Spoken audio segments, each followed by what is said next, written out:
Hey guys, welcome back to a quick impressions video on the latest game I beat, which is Stories, The Path of Destinies for the PlayStation 4, also available in other platforms like the PC and whatnot.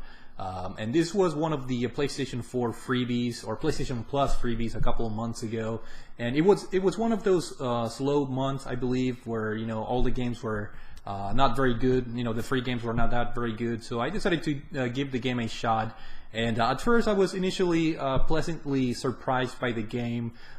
Essentially the gameplay of the game is it's an action game that has beat 'em up or hack and slash mechanics, if you will, similar to the Batman Arkham games, in which you have to basically do crowd control while maintaining a combo, and you have to counter the enemy's attack and things like that. So very similar copycat battle system or combat system to the Batman Arkham games and the Assassin's Creed games, if you want to draw that comparison. But the game has this sort of isometric view.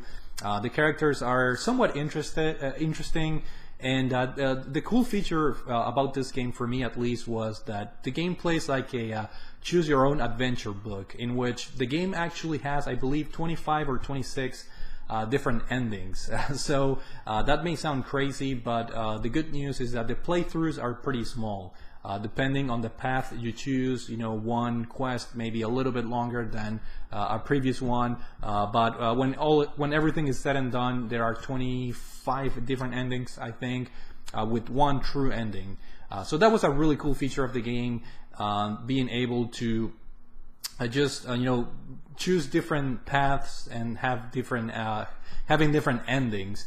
That was definitely the thing that drew me initially towards the game, because the graphics are okay. This is an indie game. It's nothing that is gonna blow your brains away. The characters are somewhat interesting, but you can tell this is a indie game based on the budget of the game itself. The game needs a lot of polish.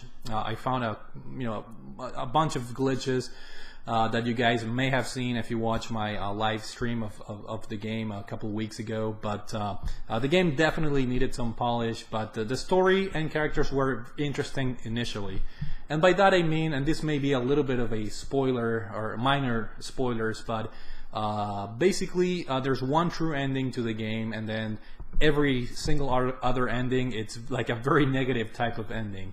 You basically have your main character, the character you control, Reynardo, basically fail on all 24 or whatever endings, and the only way to see a cool, or I guess happy ending would be to unlock the true and final ending, which you don't necessarily have to go through all the endings in the game, but if you do want to go for all the trophies and the platinum trophy, which I somewhat regrettably ended up doing, you do need to unlock every single ending in the game. And I'm saying that because, again, initially I was having a lot of fun going through the book and choosing different paths, but then it became clear, after beating the game a couple times, maybe 10 or 10 times or so, that every ending was like a negative one. There was always something stupid happening to your character, and that lost a little bit of the immersion factor for me. The combat system was pretty fun. Again, I'm a big fan of the Batman Arkham games, of the free flow combat system, or whatever they call it. This is a very poor attempt of copying that combat system, and by that I mean it's not very polished. In the Batman games, to maintain a combo, if you're a truly skilled player, if you make a mistake, you're gonna be punished for it. In this particular game, Stories, Path of Destinies, sometimes even though an enemy is going to attack you, and even though you do the motion of countering that attack to prevent your combo from being broken and counter the enemy attack, the game takes too long. The animation of you swinging the sword or whatever is not interrupted, and to the point where you get hit by the enemy. So it's really almost the combat system is leaves itself to luck sometimes. If two characters attack you at the same time, you're basically toast. Whereas in the Batman games, again, if you see a character about to punch you, you hit that triangle button to counter, and the game does a pretty good job of prioritizing the counter over your attacks that you're doing at the moment. Whereas this game, it doesn't prioritize that. And if you're in the middle of a motion of hitting an enemy with a sword, you're toast, and your combo's gonna break. And of course, that doesn't mean you're gonna lose the game or whatever. But it's very important to maintain high combos in order to get a lot of points. And then you use those points to level up, and you use the leveling up system to unlock different skills for your character.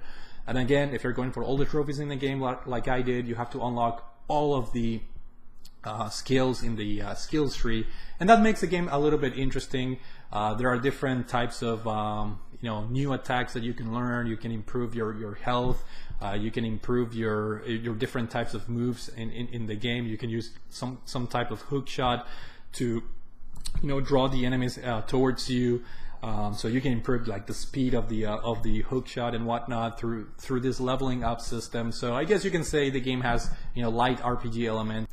Sorry guys, I'm back. The doorbell rang and it was the postman delivering something. But to wrap this impressions video up, I think the graphics were decent for being an indie game. I wasn't expecting much. The combat system, again, interesting. Had the potential to be a very addicting game, hack and slash or beat 'em up type of game. But it needs a lot of polish, or it needed a lot of polish in that regard to somewhat emulate what the Batman games do. So a fun combat system, but disappointing in the fact that it needs a lot of polish. And then again, the story it's interesting in only at the beginning when you get to learn the characters and when you get to see some of the events that happen in the story of the game. But it ends up turning into a disappointment once you find out that the vast majority of the endings end in a negative note for you. However, the true ending was okay. I thought it was a pretty good way to wrap the game up. And overall, the sound, I thought it was pretty interesting. The game has a lot of voice acting because the game is narrated like a book would be. So the game has a narrator, and it's kind of interesting and very well voice acted. And considering the game has a lot of I guess chapters and different endings, the game does a good job of giving you that narrator, reading a book impression and immersion factor. So overall, I think it's a decent game. I'm kind of glad I got the game for free on PlayStation Plus. It was a good diversion, definitely. So if you find this game on sale, just make sure you watch some gameplay videos and maybe other reviews and whatnot before you make a decision. But again, for being a freebie on PlayStation Plus, I'm glad I went into the game, and I took some enjoyment out of it. But I can't really recommend this game to everybody. So with that being said, thank you guys for watching, and I will see you all later.